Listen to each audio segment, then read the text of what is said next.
Sir, ನನ್ನ ಹೆಸರು ನಾರಾಯಣ ಸ್ವಾಮಿ ಅಂತ, Sharada school head master, girls high school head master. Result ಬಗ್ಗೆ ಕೇಳೋದಕ್ಕೆ ಬಂದಿದ್ದೀರಿ ಅಂತ ಅನಿಸುತ್ತೆ.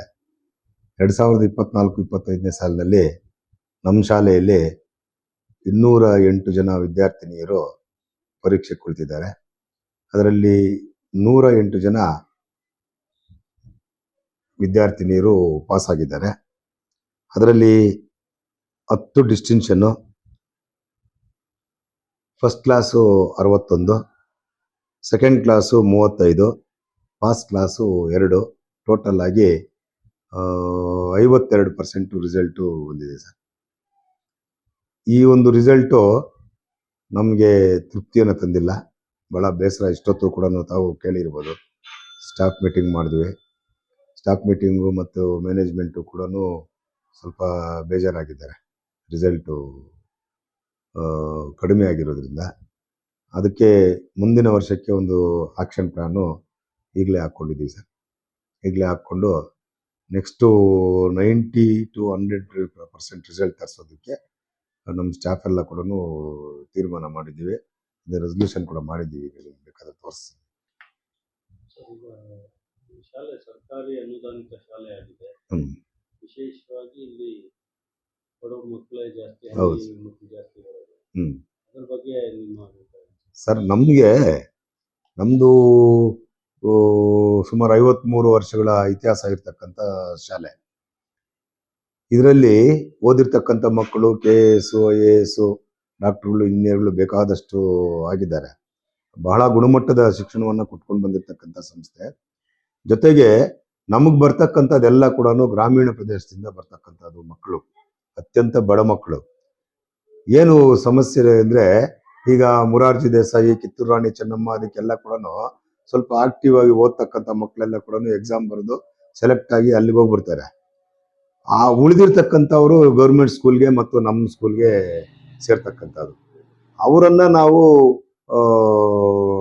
ಒಳ್ಳೆ ಫಲಿತಾಂಶ ತರಿಸೋದಕ್ಕೆ, ಅವ್ರಿಗೆ ಒಳ್ಳೆ ಭವಿಷ್ಯ ರೂಪಿಸೋದಕ್ಕೆ ಪ್ರಯತ್ನ ಮಾಡ್ತಾ ಇರ್ತಕ್ಕಂಥದ್ದು. ಹಾಗಾಗಿ ಈ ವರ್ಷ ಸ್ವಲ್ಪ ಕಡಿಮೆ ರಿಸಲ್ಟ್ ಬಂತು. ಹಾಗಂತ ನಾವು ಪರೀಕ್ಷಾ ಪದ್ಧತಿಯನ್ನ ಬ್ಲೇಮ್ ಮಾಡೋಂಗಿಲ್ಲ. ಯಾಕಂದ್ರೆ ಪರೀಕ್ಷೆ ಬಹಳ ಪಾರದರ್ಶಕವಾಗಿ ನಡೆಯಿತು. ಏನು ಸರ್ಕಾರ ಅಥವಾ SSLC ಬೋರ್ಡು ಏನು ತೀರ್ಮಾನ ತಗೊಂಡಿದೆ, ಆ ತೀರ್ಮಾನಕ್ಕೆ ತಕ್ಕಂತೆ ಬಹಳ ಪಾರದರ್ಶಕವಾಗಿ ಪರೀಕ್ಷೆ ನಡೆದಿದೆ. ಇದು ಪಾರದರ್ಶಕವಾಗಿರ್ತಕ್ಕಂಥ ಒರಿಜಿನಲ್ ರಿಸಲ್ಟ್ ಇದಾಗಿದೆ. ಹಾಗಾಗಿ ಸ್ವಲ್ಪ ಕಡಿಮೆ ಆಗಿದೆ, ನೋವಿದೆ ನಮಗೆ. ಆದರೆ ನಮ್ಮ ಆಡಳಿತ ಮಂಡಳಿಯವರು ಕೂಡ ಹೇಳಿದ್ದಾರೆ, ಮುಂದಿನ ದಿನಗಳಲ್ಲಿ ಈ ಥರ ರಿಸಲ್ಟು ಬರಬಾರ್ದು, ಇನ್ನೂ ಚೆನ್ನಾಗಿ ರಿಸಲ್ಟ್ ತರಿಸ್ಬೇಕು ಅಂತ. ಇದುವರೆಗೂ ತಾವು ಕೂಡ ಕೇಳಿಸ್ಕೊಂಡಿದ್ರೆ ಅನಿಸುತ್ತೆ. ಸ್ಟಾಫ್ ಮೀಟಿಂಗ್ ಮಾಡಿದೆ. ಅದರಲ್ಲಿ ಸ್ಟಾಫ್ ಕೂಡ ಭಾಳ ಬೇಜಾರು ಪಟ್ಟರು. ಭಾಳಷ್ಟು ಎಫರ್ಟು ಆಗಿ ಲಾಸ್ಟ್ ಇಯರ್ ಕೆಲಸ ಮಾಡಿದ್ವಿ. ಆದರೂ ಕೂಡ ಎಲ್ಲೋ ಒಂದು ಕಡೆ ಮಕ್ಕಳ ಗುಣಮಟ್ಟ ಮತ್ತು ಪೋಷಕರ ಸಹಕಾರ ಕೂಡ ಸ್ವಲ್ಪ ಕಡಿಮೆ ಆಯ್ತು. ಯಾಕಂದರೆ ಹೆಣ್ಣು ಮಕ್ಕಳು ಶಾಲೆ, ನಾವು ಹೆಣ್ಣು ಮಕ್ಕಳನ್ನ ಜಾಸ್ತಿ ದಬಾಯಿಸೋಂಗಿಲ್ಲ, ಹೊಡೆಯೋಂಗಿಲ್ಲ, ಬೈಯೋಂಗಿಲ್ಲ. ಇವೆಲ್ಲ ಏನೇನೋ ನಿಯಮಗಳಿದ್ದಾವಲ್ಲ, ಅವೆಲ್ಲ ಕೂಡ ಮೇಂಟೈನ್ ಮಾಡಿಕೊಂಡು ಇದ್ದಿದ್ರಲ್ಲೇ ನಾವು ಫಲಿತಾಂಶ ತರಿಸೋದಕ್ಕೆ ಪ್ರಯತ್ನ ಮಾಡಬೇಕು. ಹಾಗಾಗಿ ಲಾಸ್ಟ್ ಇಯರು ಸುಮಾರು 4 ಬಾರಿ ತಾಯಂದಿರ ಮೀಟಿಂಗ್ ಮಾಡಿದ್ವಿ, ಪೋಷಕರ ಮೀಟಿಂಗ್ ಮಾಡಿದ್ವಿ. ಅದರಲ್ಲೆಲ್ಲ ಕೂಡ ಹೇಳ್ತಾರೆ, ಬಟ್ಟು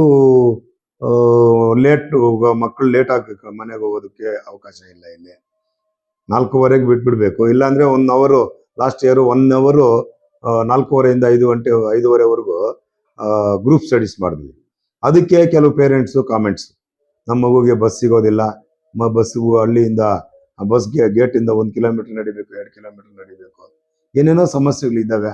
ಆದರೂ ಕೂಡ ಎಲ್ಲ ಸಮಸ್ಯೆಗಳನ್ನ ನಿವಾರಣೆ ಮಾಡಿಕೊಂಡು ಮುಂದಿನ ವರ್ಷ 100% ರಿಸಲ್ಟ್ಗೆ ಪ್ರಾಮಾಣಿಕವಾಗಿ ಪ್ರಯತ್ನ ಮಾಡ್ತೀವಿ. ನೀವೇ ಹೇಳಿದಿರಿ, ಈಗ ಬೇರೆ ಮೊರಾರ್ಜಿ ದೇಸಾಯಿ ಮತ್ತು ಕಿತ್ತೂರು ರಾಣಿ ಚೆನ್ನಮ್ಮ ಅದಕ್ಕೆಲ್ಲ ಹೋಗಿ ಮತ್ತೆ ಬೇರೆ ಬೇರೆ ದೊಡ್ಡ ದೊಡ್ಡ ಶಾಲೆಗಳು ಅಂದರೆ ಖಾಸಗಿ ಶಾಲೆಗಳು, ನೀವು ಸರ್ಕಾರಿ ಶಾಲೆ ಲೆಕ್ಕನೇ. ಹೌದು ಸರ್. ಅದಕ್ಕೆ ಹೋಗಿ ಮತ್ತೆ ಮಿಕ್ಕಿರೋ ಸ್ಟೂಡೆಂಟ್ಸ್ ಬರ್ತಾರೆ. ಮತ್ತೆ ನಾವು ನೋಡ್ದಂಗೆ ಇವು ಬೇರೆ ಖಾಸಗಿ ಶಾಲೆಗಳು 9ನೇ ತರಗತಿಯವರೆಗೂ ಸ್ವಲ್ಪ ಒಳ್ಳೆ ಹೈ ಮಾರ್ಕ್ಸ್ ತಗೊಳ್ಳೋ ಮಟ್ಟದಲ್ಲಿ ಇದ್ರೆ ಅದು ಇಟ್ಕೊಳ್ತಾರೆ, ಇಲ್ಲ ಅಂದ್ರೆ ಅವ್ರಿಗೆ ಗೇಟ್ ಪಾಸ್ ಮಾಡ್ತಾರೆ. ಸರ್ ಅದು ನಿಮ್ಮ ಹತ್ರ ಬಚ್ಚಿಟ್ಕೊಳ್ಳೋಂಥದ್ದೇನಿಲ್ಲ. ಅಂತ ಮಕ್ಕಳು ನಮ್ಮ ಸ್ಕೂಲ್ಗೂ ಬರ್ತಾರೆ. ಇದು ಸರ್ಕಾರಿ ಅನುದಾನ ಶಾಲೆ ಆಗಿರೋದ್ರಿಂದ ಅಡ್ಮಿಷನ್ ಅನ್ನ ನಾವು ರಿಜೆಕ್ಟ್ ಮಾಡೋಂಗಿಲ್ಲ. ಆ ಮಕ್ಕಳಿಗೂ ಕೂಡ ರಿಸಲ್ಟ್ ಕೊಟ್ಟು ಆ ಮಕ್ಕಳನ್ನು ಕೂಡ ಅಡ್ಮಿಷನ್ ಮಾಡ್ಕೊಳ್ತೀವಿ. ನೀವು ಹೇಳಿದ್ದು ಯಾವ ಸ್ಕೂಲು ಅಂತ ನನಗೆ ಐಡಿಯಾ ಇಲ್ಲ. 9ನೇ ಕ್ಲಾಸ್ವರೆಗೂ ಇಟ್ಕೊಳ್ತಾರೆ. 10th ಬಂದ್ರೆ ಫೇಲ್ ಆಗ್ತಾರೆ ಅನ್ನೋದೇನಾದ್ರೂ ಅವ್ರು ಡೌಟ್ ಬಂದ್ರೆ ಅದು ಎಷ್ಟು ಮಾರ್ಕ್ಸ್ ಹಾಕೊಡ್ತಾರೆ ಅಂತ ಹೇಳಿದ್ರೆ ಡಿಸ್ಟಿಂಕ್ಷನ್ ಮಾರ್ಕ್ಸ್ ಹಾಕಿ ಕಳಿಸ್ಬಿಡ್ತಾರೆ. ನಾವಿಲ್ಲೇನೋ ಚೆನ್ನಾಗಿದೆ ಮಗು ಚೆನ್ನಾಗಿ ಓದ್ತದೆ ಅಂತ ಹೇಳ್ಬಿಟ್ಟು ತಗೊಳ್ತೀವಿ. ನೋಡಿದ್ರೆ ಸ್ವಲ್ಪ ಡಲ್ ಆಗಿ ಇರ್ತಾರೆ. ಅಂಥವ್ರನ್ನೆಲ್ಲ ಕೂಡ ನಾವು ನಮ್ಮ ಸ್ಕೂಲಲ್ಲಿ ಸೆಕೆಂಡ್ ಕ್ಲಾಸು ಫಸ್ಟ್ ಕ್ಲಾಸು ತರಿಸಿರ್ತಕ್ಕಂಥ ಉದಾಹರಣೆಗಳು ಕೂಡ ಇದ್ದಾವೆ. ಅದು ಅದರಲ್ಲಿ ಎಣ್ಣೆ ಮಾತಿಲ್ಲ ಸರ್. ಈ ರಿಸಲ್ಟ್ ಪಾಪ ಮಕ್ಕಳಿಗೆ ಅವರು ಟ್ಯಾಲೆಂಟ್ ತಕ್ಕಂತೆ ನಿಮ್ಮ ಸರ್ಕಾರದಿಂದ ಮತ್ತು ಎಜುಕೇಶನ್ ಫ್ಯೂಚರ್ ಅವ್ರಿಗೆ ಏನಾಗುತ್ತೆ ಅಂತ ಯಾರಿಗೂ ಗೊತ್ತಿರಲ್ಲ. ಅಂತ ಶಾಲೆಗಳು ಅವ್ರು ಕಳ್ಸೋದು ತಪ್ಪಲ್ಲ ಸರ್. ತಪ್ಪು ಸರ್, ಅದು ತಪ್ಪು. ಅದು ನಾವು ಇದುವರೆಗೂ ಯಾವ ಮಗುವನ್ನು ಕೂಡ ಬಲವಂತವಾಗಿ ನೀನು TC ತಗೊಂಡು ಹೋಗು ಅಂತ ಹೇಳ್ಬಿಟ್ಟು ನಾವು ಕಳಿಸಿರ್ತಕ್ಕಂಥ ಉದಾಹರಣೆ ನಮ್ಮ ಸ್ಕೂಲ್ ಪ್ರಾರಂಭ ಆದಾಗಿಂದ ಇದುವರೆಗೂ ಇಲ್ಲ. ಅಂತ ರಿಜೆಕ್ಟ್ ಆಗಿರ್ತಕ್ಕಂಥ ಮಕ್ಕಳನ್ನ ಸೇರಿಸ್ಕೊಂಡು ಅವರಿಗೆ ಫಸ್ಟ್ ಕ್ಲಾಸ್ ತರಿಸಿರ್ತಕ್ಕಂಥ ಉದಾಹರಣೆಗಳು ಕೂಡ ಇದಾವೆ ಸರ್. ಈ ಮಾತು ಯಾಕೆ ಬಂತಂದ್ರೆ ಕೆಲವರು 100% ರಿಸಲ್ಟ್ ಅಂತಾರೆ. ಆ 100% ರಿಸಲ್ಟ್ಗೆ ಸೀಕ್ರೆಟ್ ಇದೆ ಅಲ್ಲ, ಅದು ನೀವೇ ಬಹಿರಂಗವಾಗಿ ಗೊತ್ತಿದೆ. ನೀವೇ ಅನಾಲಿಸಿಸ್ ಮಾಡಬೇಕು. ಒಳ್ಳೇದಾಗ್ಲಿ ಸರ್ ನಿಮ್ಮ ಮುಂದಿನ ವರ್ಷ.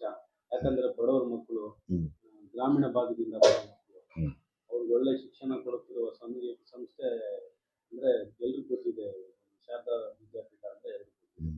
ಇನ್ನೂ ಒಳ್ಳೇದಾಗ್ಲಿ ಅಂತ ನಾವು ಅದು ಈ ಸಂಸ್ಥೆಗೆ ಒಂದು ಹೆಸರಿದೆ ಸರ್ ಜಿಲ್ಲೆಯಲ್ಲಿ. Sharada school, Sharada girls high school ಅಂದ್ರೆ ಒಂದು ಹೆಸರಿದೆ.